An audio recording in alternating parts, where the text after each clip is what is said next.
Hello students, today I will explain you chapter number 1 from your English book. This is Jody's fawn. This story is about Jody, his father, a dog and a fawn. तो story किसके बारे में? जोडी एक boy है, उसके father हैं, एक डो है. Doe means female deer. Deer होता है ना हिरन, उसका फीमेल जो होता है हिरनी जो होती है उसको डो बोलते हैं. एंड अ फॉन, और उस डो का एक बेबी है, बच्चा है हिरन का, फॉन. जोडीज फादर गेट्स बिटन बाय अ रैटल स्नेक. तो जोडी के फादर हैं, उनको एक रैटल स्नेक ने, एक सांप ने काट लिया है. एज बिलीव्ड बाय सम, यानी कुछ लोगों को ये विश्वास था, कुछ लोगों ने उनको जो इलाज बताया था, अ क्विक रेमेडी यानी जल्दी इलाज के लिए, that demands the use of the heart and liver of a doe is use to draw out the poison. कि ऐसा लोगों का विश्वास था, ये माना जाता था कि अगर किसी डो यानी हिरनी का हार्ट और लिवर अगर ले लिया जाए उसके इलाज के लिए, तो उसके इलाज से उस पॉइजन को, जो सांप ने काटा था उसके पॉइजन को आसानी से ड्रॉ आउट किया जा सकता है, यानी निकाला जा सकता है. इन दिस स्टोरी, तो इस स्टोरी में Joy is disturbed by thoughts of the doe's baby. तो इस स्टोरी में क्या होता है, जॉडी जो लड़का होता है वो काफ़ी डिस्टर्ब हो जाता है, वो उसका मन बेचैन हो जाता है, उसको बार बार उस विचार आते हैं किसके, डोज बेबी, वो जो डो जिसको किल कर दिया गया था उसके फादर के इलाज के लिए, उसका हार्ट और लिवर ले लिया गया था, तो उसके बेबी के बारे में उसको चिंता होती है. द लिटिल फॉन, जो छोटा सा बच्चा था, who is left without a mother, जो कि बिना माँ के रह गया था. देखते हैं क्या है स्टोरी में. Jody allowed his thoughts to drift back to the fawn. He could not keep it out of his mind. Jody बार बार उस बच्चे के बारे में सोच रहा था और अपने दिमाग से उसके ख्यालों को निकाल नहीं पा रहा था. He had held it in his dreams in his arms, यानी उसने अपने सपनों में उसको सोच रखा था ऐसा कि उसने अपने बाहों में उस हिरन के बच्चे को उठाया हुआ है, पकड़ा हुआ है. He slipped from the table and went to his father's bed side. तो वो जल्दी से अपनी टेबल से हटकर जाता है और अपने फादर के बेड साइड, जिस बेड पर उसके फादर रेस्ट कर रहे थे, उसके साइड में जाकर खड़ा हो जाता है. पेनी ले एट रेस्ट. पेनी कौन है? Who is Penney? Penney is Jody's father. जोडी के फादर हैं पेनी. वो समय रेस्ट कर रही थी. His eyes were open and clear but the pupils were still dark and dilated. तो पेनी उस समय आराम कर रहे थे, उनकी आंखें खुली हुई थी, एकदम क्लियर थी, बट द प्यूपिल्स यानी ये आईज के अंदर जो डार्क सर्कल होते हैं ना, ब्लैक, वो एकदम से डार्क थे और डायलेटेड यानी काफ़ी बड़े बड़े थे, एनलार्ज्ड हो रखे थे. Jody said, how are you feeling pa? Jody पूछता है उनसे, कहता है, फादर, पिताजी आपको कैसा फील हो रहा है इस समय, कैसा लग रहा है? Just fine son, old death has gone thieving elsewhere. यानी वो बोलते हैं, बस मैं ठीक हूँ बेटा. ऐसा लगता है कि जो डेथ थी, यानी स्नेक के काटने के बाद अक्सर अगर पॉइजन नहीं निकलता है बॉडी से तो अक्सर किसी भी व्यक्ति की डेथ हो जाती है. तो उनके फादर ने बोला कि जो डेथ थी वो शायद मुझसे कहीं और दूर चली गई है, चोरी हो गई है. But wasn't it a close shave? ये कि यहाँ फ्रेज यूज किया है, close shave means a narrow escape, यानी बाल बचना. तो वो बोलते हैं कि ऐसा बिल्कुल ऐसा था जैसे कि मैं बिल्कुल बाल बचा हूँ, क्या ऐसा नहीं था? I agree. जोडी बोलता है, यस मैं एग्री करता हूँ. पेनी सैड. पेनी कौन? Jodie's father. ओके, वो पूछते हैं, I am proud of you boy, the way you kept your head and did what was needed. तो वो उससे कहते हैं जॉडी से कि मुझे आप पर गर्व है बेटे, कि जिस तरह से, the way you kept your head. Kept your head इसका मतलब है आपने डिफिकल्ट सिचुएशंस में भी अपने आप को शांत रखा, काम रखा, है ना. Kept your head means stay calmed in a difficult situation. And did what was needed, यानी आपने डिफिकल्ट, मुश्किल परिस्थितियों में भी, मुश्किल समय में भी अपने आप को शांत रखा और वही किया जो कि नीडेड था, जिसकी जरूरत थी. Now Jody said, pa. His father said, yes son. Pa, do you recollect the doe and the fawn? तो अब जोडी अपने फादर से पूछता है, क्योंकि अभी तक वो उसी हिरन के बच्चे के बारे में सोच रहा था, उसकी चिंता हो रही थी उसको. तो अपने फादर से बोलता है कि फादर, क्या आपको रिकलेक्ट मीन्स रिमेंबर, है ना, याद रखना, क्या आपको याद है उस डो के बारे में और उस फोन के बारे में? I can never forget them, the poor doe saved me, that's certain. तो उसके फादर बोलते हैं कि नहीं, मैं तो उनको कभी नहीं भूल सकता, वो बेचारी जो डो थी उसने मुझे बचाया, दैट सर्टेन, ये बिल्कुल निश्चित है, ये सही बात है, उसने मुझे जान बचाई है। Pa, the fawn may be out there yet, it might be hungry and very scared. तो अब जॉडी बोलता है कि पापा मुझे ऐसा लगता है कि जो फॉन है यानी उसका जो बच्चा है वो अभी भी बाहर होगा, इट माइट बी हंग्री, शायद वो भूखा भी होगा और काफ़ी स्केयर्ड भी होगा, डरा हुआ भी होगा। आई सपोर्ट सो, उसके फादर बोलते हैं हाँ बिल्कुल मुझे भी ऐसा ही लगता है। Pa, I am a big boy now and don't need to drink milk, why don't I go and see if I can find the fawn. तो अब देखिए जॉडी अपने फादर से बोलता है कि पापा देखिए अब मैं बड़ा बच्चा हो गया हूँ, बड़ा लड़का हो गया हूँ ना, और अब मुझे दूध पीने की भी ज़रूरत नहीं है, मैं इतना छोटा बच्चा नहीं हूँ जो दूध पीता हूँ, है ना। वाई डोंट आई गो, ऐसा नहीं हो सकता कि क्यों ना मैं वहाँ बाहर जाऊँ और उसको देखूँ, if I kind find the fawn, और शायद मैं उस फोन को ढूंढ सकूँ, एंड ब्रिंग इट हियर। उसके फादर बोलते हैं और तुम उसे यहाँ लेकर आओगे। जॉडी बोलता है एंड रेज इट, और मैं उसे पालूंगा। पेनी ले quite staring at the ceiling. अब पेनी यानी उसके फादर थे एकदम शांत लेटे हुए थे, सीलिंग यानी छत की तरफ देख रहे थे, स्टेयर कर रहे थे। Boy you have got me hemmed in. अब वो बोलते हैं कि बेटे तुमने मुझे एकदम से हेम्ड इन कर दिया। हेम्ड इन का मतलब क्या है? हेम्ड इन मीन्स होता है caught in a situation where one can't say no, यानी वो बोलते हैं कि तुमने मुझे ऐसी सिचुएशन में ला दिया है कि मैं ना नहीं कह सकता। ना क्यों नहीं कह सकते उसके फादर? क्योंकि देखिए उस फोन की मदर जिसकी डेथ हो गई, जिसकी वजह से, जिसका लिवर और हार्ट लिया था इलाज के लिए, उसके बेबी के बारे में अगर हम सोच रहे हैं, जिसकी वजह से उसकी जान बची है, तो उस बच्चे को घर में लाने के लिए कैसे ना कर सकते उसके फादर, है ना। तो इसलिए उन्होंने बोला boy you have got me hemmed in, कि तुमने मुझे ऐसी सिचुएशन में लाके खड़ा कर दिया कि मैं अब आपसे इस बात के लिए, उसको ढूंढने के लिए और लाने के लिए ना नहीं कह सकता। It won't take much to raise it pa, it will soon start eating leaves and accounts. तो अब देखिए वो बोलता है कि इसको पालने में कोई ज़्यादा वो नहीं लगेगा, मुश्किल नहीं होगी, कोई ज़्यादा खर्चा भी नहीं होगा। इट वॉन्ट टेक मच, है ना। इट वॉन्ट टेक मच मतलब इसमें कोई ज़्यादा खर्चा नहीं होगा उसको पालने में पापा। ये जल्दी ही स्टार्ट कर देगा क्या? ईटिंग लीव्स एंड एकॉन्स, पत्तियां खाना चालू कर देगा।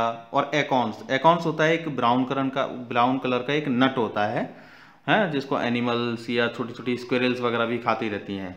Okay, you are smarter than boys of your age. उसके फादर बोलते हैं कि तुम अपनी एज के लड़कों से ज़्यादा स्मार्ट हो, इस समय चालाक हो, चतुर हो। We took its mother and it wasn't to blame.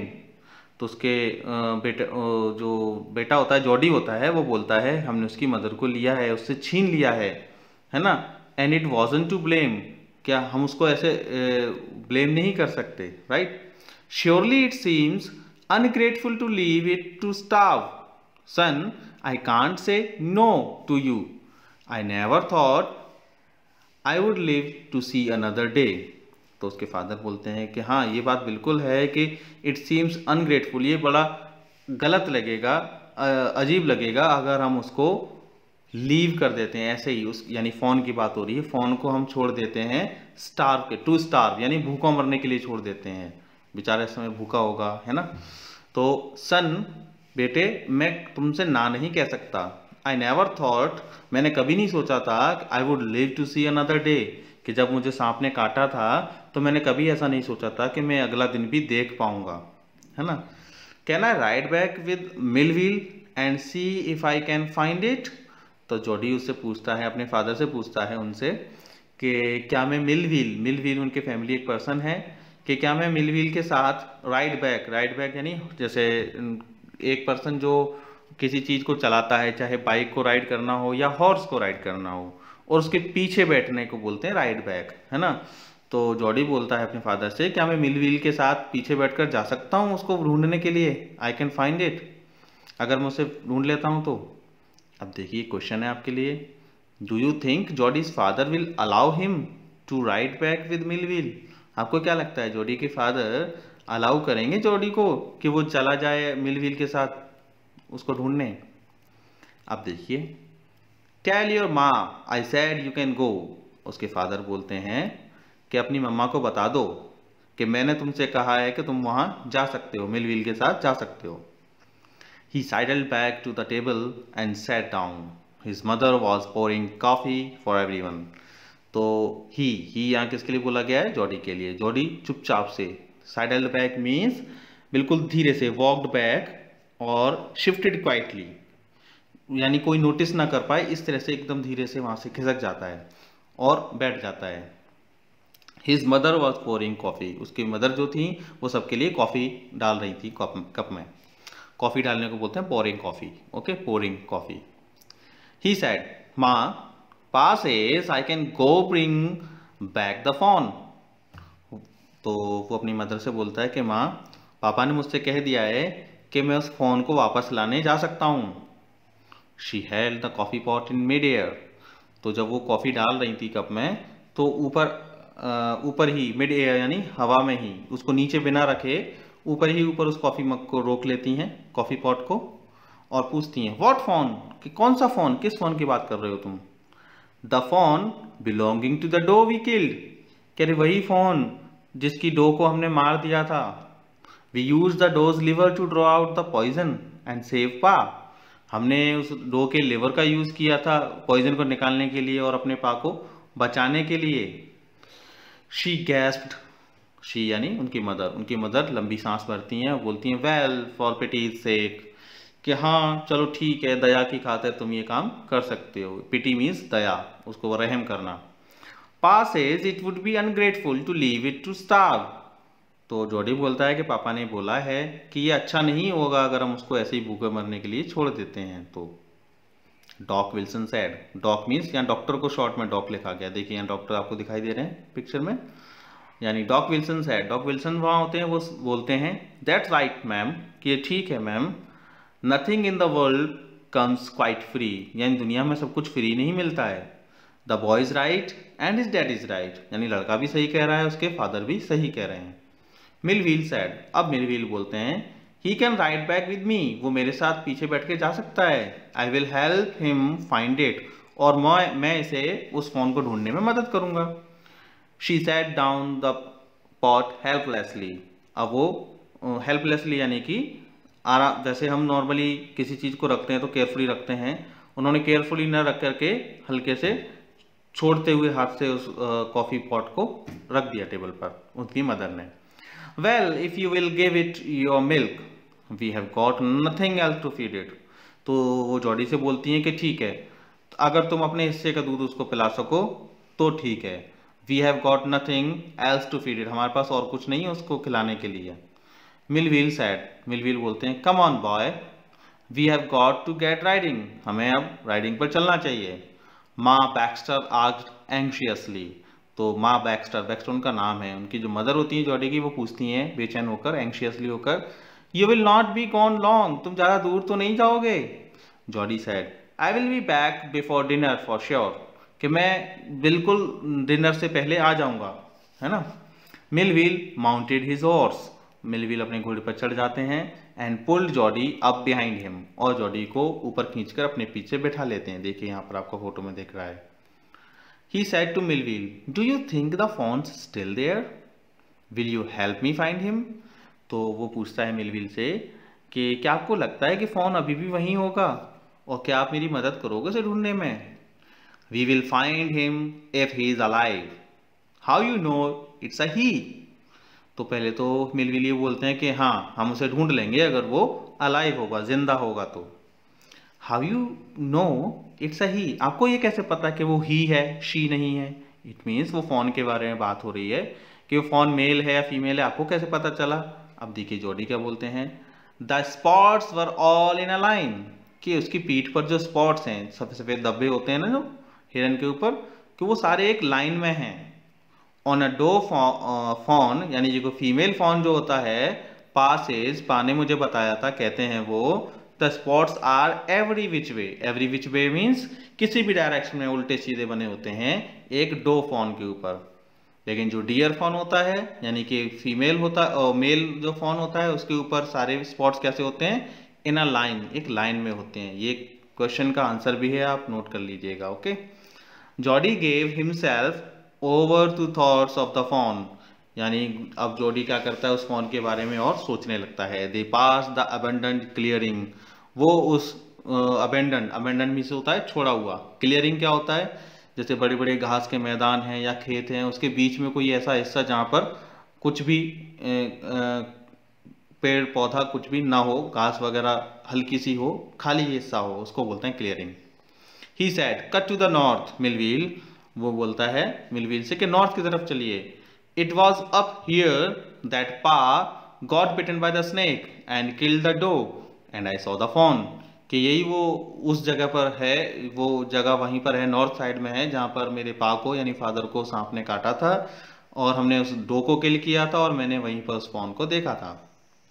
Suddenly Jody was unwilling to have Millwheel with him, अब अचानक से जोडी को ये अच्छा नहीं लगने लगता है। अनविलिंग यानी उसको ये चीज़ ठीक नहीं लगती है कि मिलविल उसके साथ है।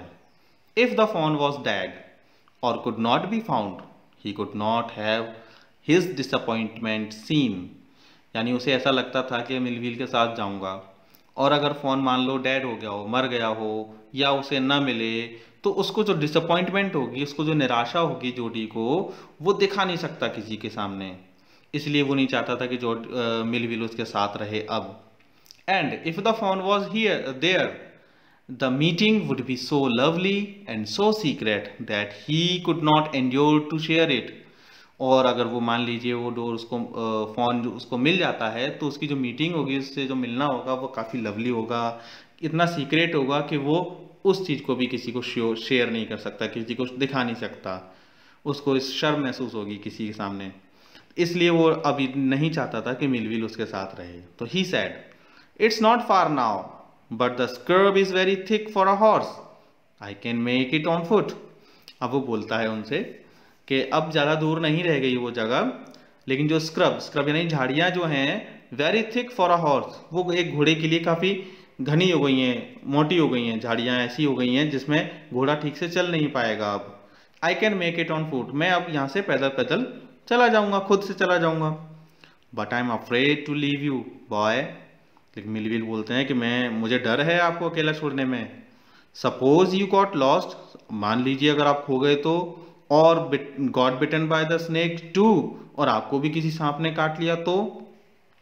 आई take care, it might take me a long time to find the fawn if he is wandered, leave me off right here.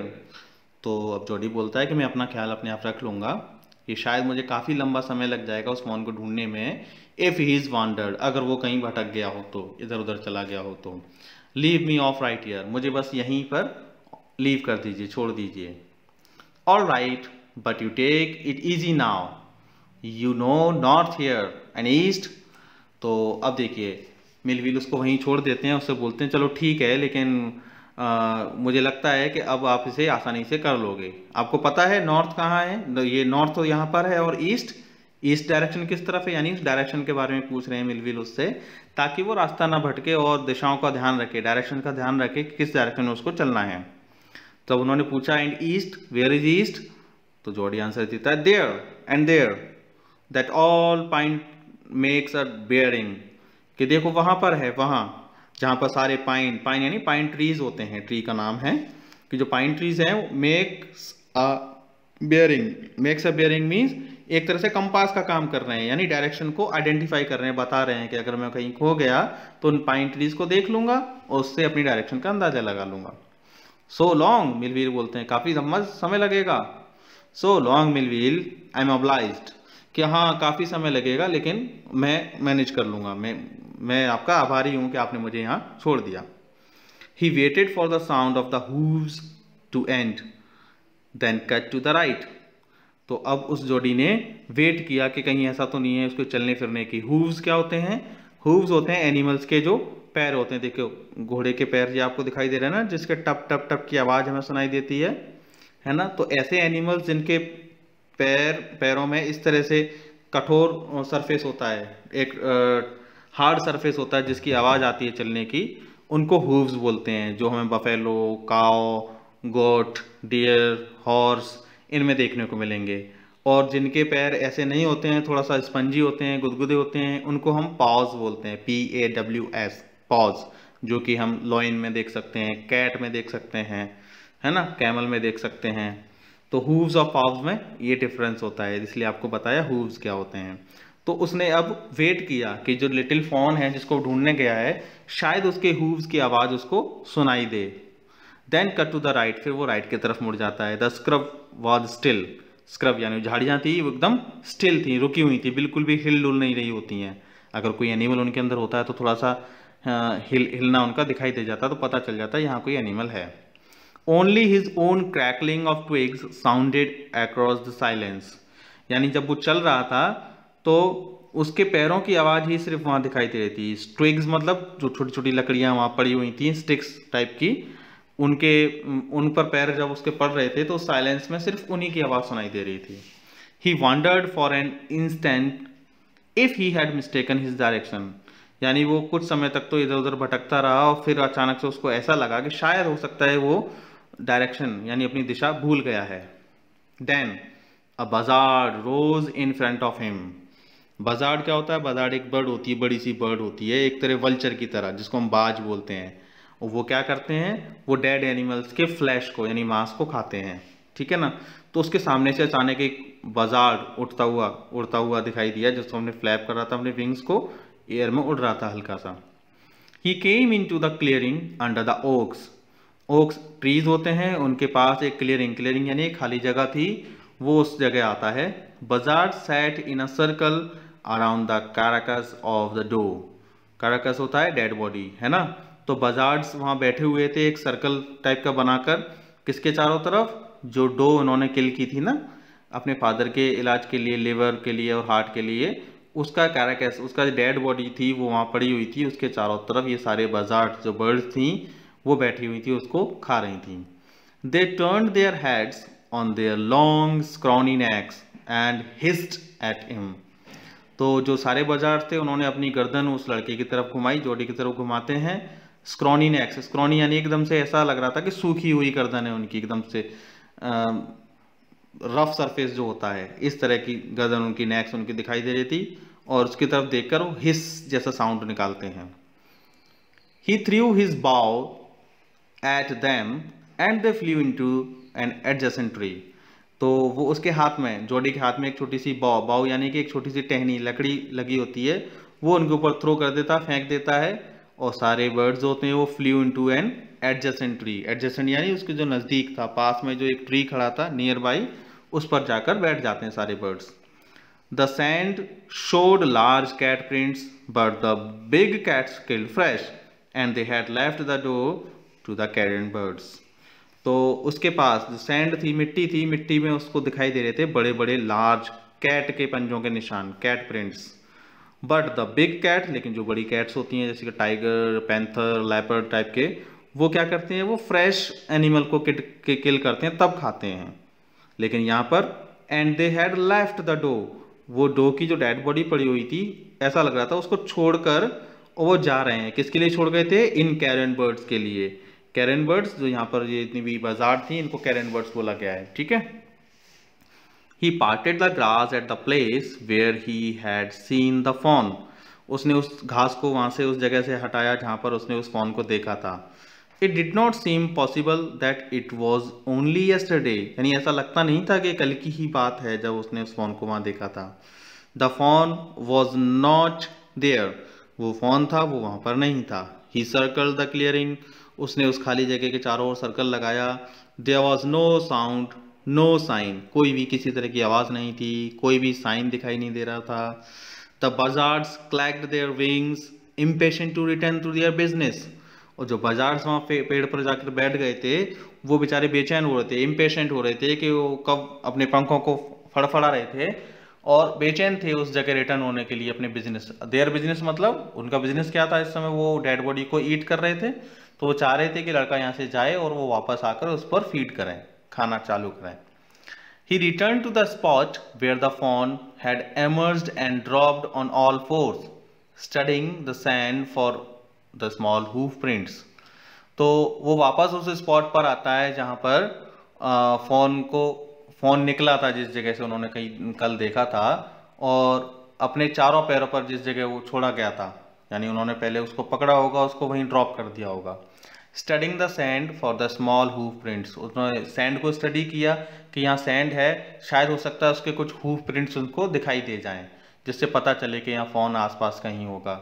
The night's rain had washed away all tracks except those of the cat and the buzzards, तो जो रात को जो बारिश हुई थी उससे सारे ट्रैक्स जो थे धुल गए थे एक तरह से, सिर्फ क्या बचा था, वो कैट के जो फुटप्रिंट्स थे वो दिखाई दे रहे थे और बजार्ड्स के पंजों के निशान जो कि अभी अभी बने थे वो दिखाई दे रहे थे। Movement directly in front of him startled him so that he tumbled backwards, यानी उसके जस्ट सामने जाने का movement directly in front of him startled him, यानी जहां पर वो फोन छुपा हुआ था उसके सामने जाकर बॉय जैसे ही उसके सामने जाता है अचानक से तो क्या होता है, so that he tumbled backward, उसने उसको थोड़ा सा लड़खड़ा दिया अचानक से, जैसे ही उसको झाड़ियों के बीच में उस फोन दिखाई दिया उसके सामने, जैसे ही उसने हल्की सी मूवमेंट की तो जो लड़का था जॉडी था टम्बल्ड बैकवर्ड, वो थोड़ा सा पीछे की तरफ खिसक जाता है, लड़खड़ा जाता है, उसके पैर लड़खड़ा जाते हैं। The fawn lifted its face to his, तो फोन क्या करता है, उसकी तरफ देखकर अपना फेस उसकी फेस की तरफ थोड़ा सा आगे बढ़ाता है।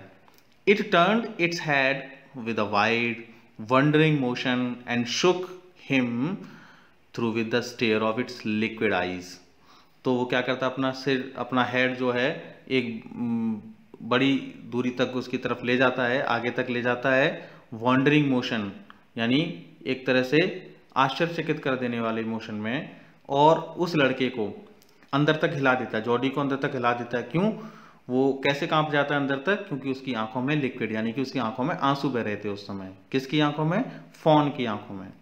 इट वॉज क्विवरिंग, वो उस समय क्विवर कर रहा था, कांप रहा था।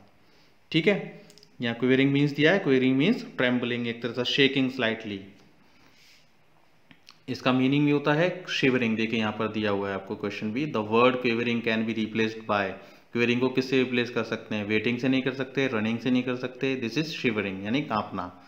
It made no effort to rise और रन, यानी वो जो फॉन था बेचारा इतना शायद भूख की वजह से या थकान की वजह से इतना कमजोर सा लग रहा था कि उसने कोई भी कोशिश नहीं की, बिल्कुल कोई भी एफर्ट नहीं किया राइज करने के लिए, उठने के लिए और रन करने के लिए जॉडी को देखकर। Jody could not trust himself to move, और जॉडी को भी एकदम से विश्वास नहीं हुआ कि वो अपने आप पर कि मूव करने के लिए, कि वो वहां से मूव करे। ही विस्पर्ड, वो धीरे से फुसफुसा के बोलता है उससे, इट्स मी, कि मैं हूं। The fawn lifted its nose scenting him, तो जो फोन होता है अपनी नाक को थोड़ा सा ऊपर उठाकर उसको सेंटिंग हिम, इसको सूंघता है हल्का सा। He reached out one hand and laid it on the soft neck, तो वो धीरे धीरे अपने हाथ को, जॉडी अपने हाथ को उसकी नेक तक ले जाता है। The touch made him delirious, तो उसका जो टच होता है, जॉडी का टच जो होता है उसकी गर्दन पर, एक तरह से डिलीरियस यानी एक्सट्रीमली एक्साइटेड होता है, उसको एक तरह से एक्साइटमेंट हो जाती है जॉडी को जैसे ही उसके गर्दन पर वो हाथ फेरता है। He moved forward on all fours until he was close beside it, वो अपने चारों मतलब घुटनों के बल बैठा हुआ था इस समय जॉडी, और उसकी तरफ धीरे धीरे बढ़ जाता है, उसकी तरफ चलकर जाता है। He put his arms around its body, वो अपने बाहों को उसके बॉडी के चारों तरफ लेता है। A light convulsion passed over it but it did not stir, convulsion means होता है एक तरह से कंपकपी, है ना। किसके ऊपर कंपकपी हो जाती है, फोन के ऊपर। जैसे ही वो अपना हाथ उसकी तरफ रखता है तो हल्का सा वो कांपने लगता है फोन जो होता है, but it did not stir, लेकिन वो अपनी जगह से हिलता नहीं है।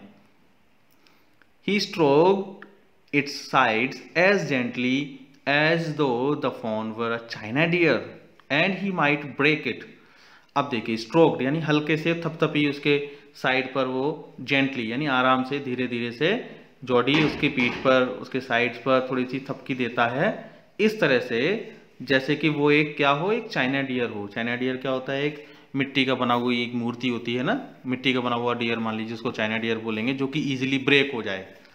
And he might break it, तो वो इस तरह से उसके ऊपर हाथ फेर रहा था, इस तरह से हल्की हल्की थपकी दे रहा था कि जैसे कि वो चाइना डियर है और वो टूट सकता है। Its skin was very soft, इसकी स्किन काफ़ी सॉफ्ट थी। It was sleek and clean and had a sweet scent of grass, यानी काफ़ी चिकनी थी, साफ थी, और उसमें से घास की जैसी घास, जिस घास में वो चुप कर बैठा हुआ था उसकी खुशबू आ रही थी। He rose slowly and lifted the fawn from the ground, वो धीरे से उठता है जॉडी, और उस फोन को उस ग्राउंड से ऊपर उठा लेता है।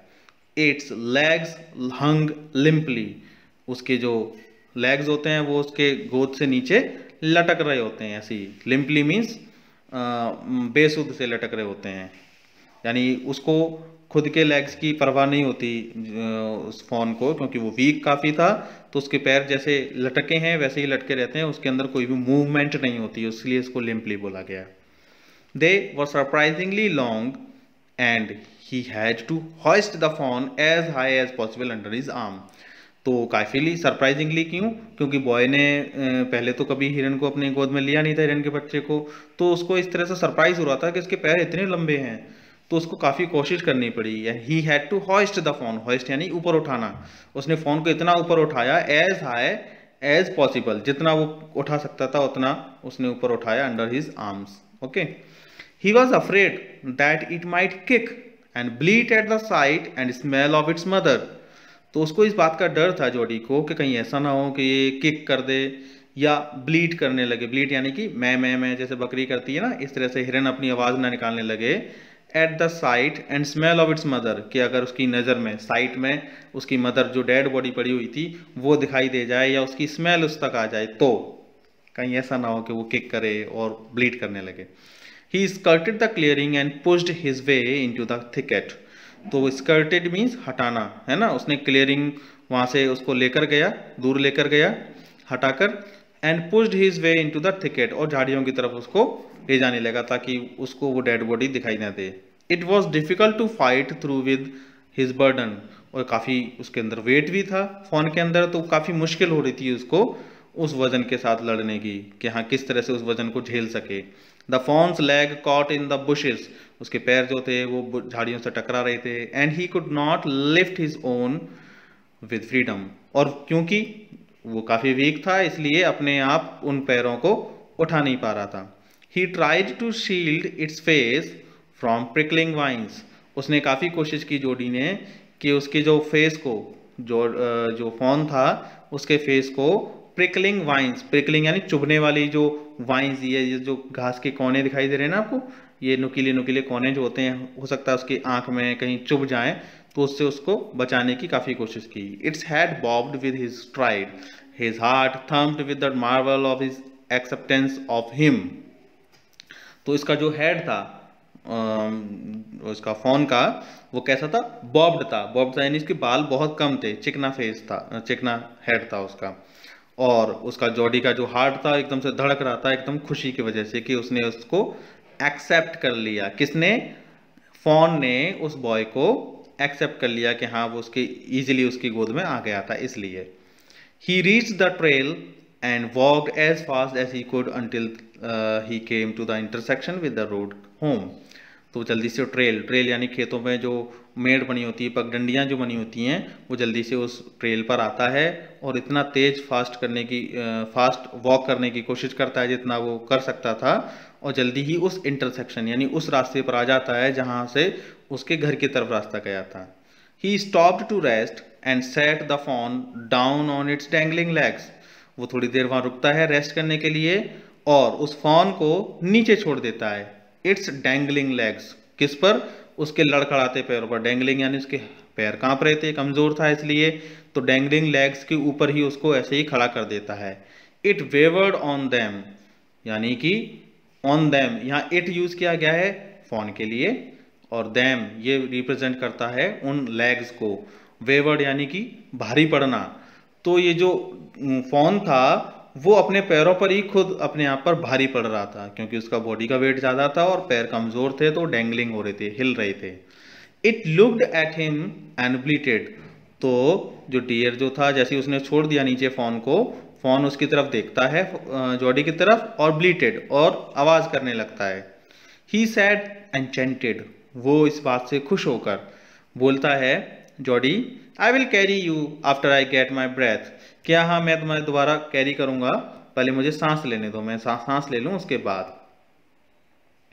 Okay, wait a minute. He remembered his father saying that a fawn would follow if it had first been carried. तो जॉडी को ये याद था अच्छे से कि उसके फादर ने ये बोला हुआ था कि अगर कोई फॉन है जिसको आपने अगर एक बार कैरी किया है तो वो आपको फॉलो ज़रूर करता है। ही स्टार्टेड अवे स्लोली, तो वो उससे थोड़ा सा दूर जाने लगता है इस फ़ोन को वहीं छोड़कर। The phone stared after him, तो फ़ोन क्या होता है उसके पीछे पीछे उसको एक नज़र से देखता रहता है, घूरता है। He came back to it and stroked it and walked away again. Jody फिर उसके पास आता है एंड स्ट्रोक्ड यानी उसको थोड़ा सा सहलाता है उसकी पीठ पर हाथ फेर कर, है ना। एंड वॉकड अवे अगेन, और दोबारा से वापस चलने लगता है। It looked a few wobbling steps toward him and cried piteously. तो अब देखिए, अब ऐसा करने के बाद जब वो थोड़ा सा सहला कर उससे दूर जाता है तो फोन क्या करता है, थोड़ा सा वॉबलिंग स्टेप्स यानी लड़खड़ाते हुए कदम आगे बढ़ाता है उसकी तरफ। एंड क्राइड पिट्यूअसली, और बड़ी दया से चिल्लाता है, मतलब दया की नज़रों से कि शायद उसको दोबारा से ये गोद में उठा ले, इस तरह से।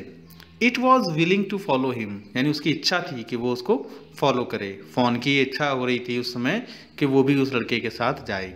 इट बिलोंग टू हिम, क्योंकि ये अब लगभग उसका हो चुका था। इट वॉज हिज ओन, ये उसका खुद का था। He was light headed with his Joy. तो यहाँ पर जो बॉय था जॉडी, वो क्या था इस समय, लाइट हेडेड हो चुका था। लाइट हेडेड मतलब अनेबल टू थिंक क्लियरली, यानी ठीक से क्लियरली थिंक नहीं कर पा रहा था, सोच नहीं पा रहा था। किसकी वजह से, खुशी की वजह से, क्योंकि उस बात की खुशी थी कि अब ये जो फ़ोन है वो उसको लाइक करने लगा है, उसके पीछे आने लगा है और वो चाहता है कि वो उसके पास रहे। He wanted to fondle it, to run and romp with it, to call to it to come to him, यानी वो चाहता था कि उसको प्यार से सहलाए, पुचकारे, है ना। रोम्प मीन्स प्ले, उसके साथ खेले कूदे, है ना, और उसको बुलाए ताकि वो उसके, जब वो उसको बुलाए पुकारे तो उसके पास वो दौड़कर आ जाए। He dared not alarm it, he dared not यानी उसने हिम्मत नहीं की, किसकी, अलार्म इट, उसको डराने की, स्केयर करने की हिम्मत नहीं की। He picked it up and carried it in front of him over his two arms, उसने उसको अपनी दोनों बाहों में उठा लिया और उसको ले जाने लगा। It seemed to him that he walked without effort, तो अब ऐसा लगता था कि शायद वो अब बिना विदाउट एफर्ट के चल सकता है, वॉक कर सकता है, क्योंकि उसको थोड़ा रेस्ट मिल गया था उसकी बाहों को, जॉडी की बाहों को। काफ़ी देर से उसने उठाया हुआ था, भारी लगने लगा था, तो रेस्ट की वजह से उसने छोड़ दिया था। इस बार उसने फिर से उसको गोद में उठा लिया। हिज आर्म्स बिगेन टू एक्ट and he was forced to stop again. फिर थोड़ी देर बाद क्या होता है, उसकी जो आर्म्स होती हैं दोबारा से एक्ट यानी दर्द करने लगती हैं और उसको फोर्स करती है कि वो दोबारा से स्टॉप करे, रुक जाए। When he walked on, the fawn followed him at once. तो जब उसको नीचे उतार कर थोड़ा सा वॉक करता है लड़का, तो फोन क्या होता है, दोबारा से उसके पीछे आता है, उसको फॉलो करता है। He followed it to walk a little distance, then picked it up again. तो थोड़ी दूर तक तो वो बॉय पैदल चलता है और उसको अपने पीछे पीछे आने देता है थोड़ी दूरी तक, फिर उसके बाद उसको दोबारा से गोद में उठा लेता है। The distance home was nothing, यानी अब घर का रास्ता ज़्यादा दूर नहीं था। He could have walked all day and into the night carrying it and watching it follow, यानी उसकी इतनी इच्छा हो रही थी जॉडी की कि वो पूरे दिन और पूरी रात उसको कैरी करके चल सकता था और उसको अपने पीछे पीछे फॉलो करा सकता था, उसको देख सकता था। He was wet with sweat, उसको पसीने की वजह से गीला हो चुका था। But a light breeze blew through the June morning cooling him, उसको पसीना आ रहा था, पसीने की वजह से गीला था, लेकिन जो हल्की हल्की ब्रीज यानी मंद मंद जो हवा चलती है जून के महीने में, जून की सुबह में, वो उसको उस पसीने को ठंडा कर रही थी, उस बॉय को ठंडा कर रही थी। The sky was as clear as spring water in a blue china cup, और जो आसमान था वो इतना साफ दिखाई दे रहा था जैसे कि एक ब्लू चाइना कप एक स्काई ब्लू कलर का एक कप होता है, ऐसा लगता है उसके अंदर एकदम साफ पानी भर दिया हो किसी ने। He came to the clearing, वो उस खाली जगह पर आता है घर के पास। It was fresh and green after the night's rain, रात की बारिश के बाद एकदम फ्रेश और ग्रीन हो चुकी थी जगह। He fumbled with the latch and was finally oblige to set down the fawn to manage it. तो यहाँ पे एक वर्ड आया था फंबल। फंबल मीन्स होता है यूज हैंड्स क्लमजिली, यानी जब उस घर के लॉन के जो उसका दरवाज़ा था उसको उसने बंद किया, केयरलेसली बंद कर दिया, और क्या किया, फ़ोन को नीचे सेट डाउन, नीचे छोड़ दिया फ़ोन को। Then he had an idea, फिर उसके पास एक आइडिया आया। He would walk into the house, कि वो वॉक चलकर घर के अंदर जाएगा, into Penny's bedroom, Penny के बेडरूम तक जाएगा, with the fawn walking behind him, ताकि फ़ोन भी उसके पीछे पीछे वहाँ तक आ जाए। But at the steps the fawn balked and refuse to climb them, लेकिन जो स्टेप्स थे यानी उसके कमरे के बाहर, घर के बाहर जो सीढ़ियाँ थीं, उस सीढ़ियों पर आकर क्या किया उसने, बाग्ड यानी कि उसकी इच्छा नहीं की, अनविलिंग, उसने उसका मन नहीं किया उस फोन का ऊपर चढ़ने का, है ना, सीढ़ियों को देखकर। And refuse to climb them, और चढ़ने से उसने एक तरह से मना कर दिया, रिफ्यूज कर दिया। He picked it up and went to his father, तो अब जॉडी ने उसको दोबारा से गोद में उठा लिया और अपने फादर के पास लेकर आ गया। पैनी ले विद क्लोज्ड आइज, उसके पैनी यानी उसके फादर जो थे आंखें बंद करके लेटे हुए थे। जॉडी कॉल, जॉडी बोलता है पा लुक, कि पापा देखिए। अब देखिए क्वेश्चन आपके लिए, how do you think Jody's father will react now, आपको क्या लगता है जॉडी के फादर अब कैसा रिएक्ट करेंगे जब वो फ़ोन को घर में लेकर आ गया है। Penny turn his head, Penny ने अपना सिर घुमाया। Jody stood beside him, the fawn clasped hard against him, यानी कि उन्होंने सिर घुमा के देखा तो जॉडी उनके पास में खड़ा हुआ था और उसकी बाहों में फ़ोन था जिसको उसने जकड़ा हुआ था। It seemed to Penny that the boy's eyes were as bright as the fawn's, तो जो पेनी को यानी उसके फादर को ऐसा लग रहा था कि बॉयज़ की जो आइज़ हैं, बॉय की जो आइज़ हैं उस उतनी ही क्लियर, साफ, ब्राइट, चमकीली दिखाई दे रही हैं जितनी कि उस छोटे से फ़ोन की थी। ही सैड, तो वो बोलते हैं I am glad you found him, कि मुझे खुशी है कि तुमने उसे ढूंढ लिया। किसे ढूंढ लिया, फ़ोन को। Jody then went to the kitchen, उसके बाद जॉडी क्या करता है, किचन में जाता है। द फोन वॉबल्ड आफ्टर हिम, तो फोन भी लड़खड़ाते हुए, वॉबल करते हुए उसके पीछे पीछे चल पड़ता है। A pan of morning meals stood in the kitchen safe, kitchen की सेफ में यानी अलमीरा में सुबह का एक दूध रखा हुआ था एक पैन में। The cream had risen on it, उसके ऊपर मलाई तैर रही थी। He skimmed the cream into the jug, उसने जो मलाई थी, क्रीम थी उसके ऊपर से, वो एक जग में निकाल दी। He poured milk into a small gourd, एक छोटे से बर्तन में उसने मिल्क लिया। He held it out to the fawn, और वो उसे लेकर पकड़कर फोन के पास तक ले गया।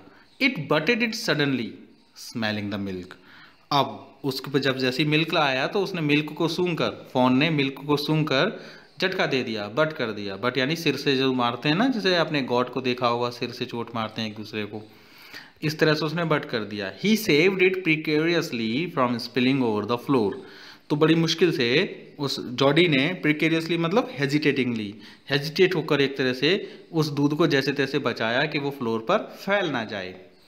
It could make nothing of the milk in the guard, अगर ऐसा हो जाता, अगर वो नहीं बचाता तो जो भी गार्ड यानी जो बर्तन था जिसमें उसने दूध लिया था उसमें थोड़ा सा भी दूध नहीं बचता, सारा दूध ग्राउंड पर फैल जाता। He dipped his fingers in the milk and thrust them into the font's soft wet mouth. अब उसने क्या देखा कि जब ये इस तरह से बाउल से, या जो गार्ड था, देखो ये प्याली है, प्याली को गार्ड बोलते हैं, कि इससे जब ये दूध नहीं पी रहा है तो उसने एक आइडिया निकाला, उसने अपनी फिंगर्स को मिल्क के अंदर डुबोया, डिप किया, और एंड थ्रस्ट देम, और उसको पुश कर दिया। थ्रस्ट में यानी पुश करना, धकेलना एक तरह से, किसमें, फ़ोन के सॉफ्ट और वेट माउथ, एकदम से सॉफ्ट और गीला गीला मुंह था उसका फ़ोन का, उसके मुंह में इस तरह से, देखिए ये पिक्चर में आप देख पा रहे हैं, इस तरह से उसने अपनी फिंगर्स को, मिल्क में डूबी हुई फिंगर्स को उसके मुंह में पुश कर दिया। इट सक्ड ग्रीडली, तो इसने क्या किया, फ़ोन ने ग्रीडली यानी एकदम लालच में आकर के, हाँ ये तो खाने की चीज़ है, और उसको सक करना चालू कर दिया, यानी उंगलियों को चूसना शुरू कर दिया।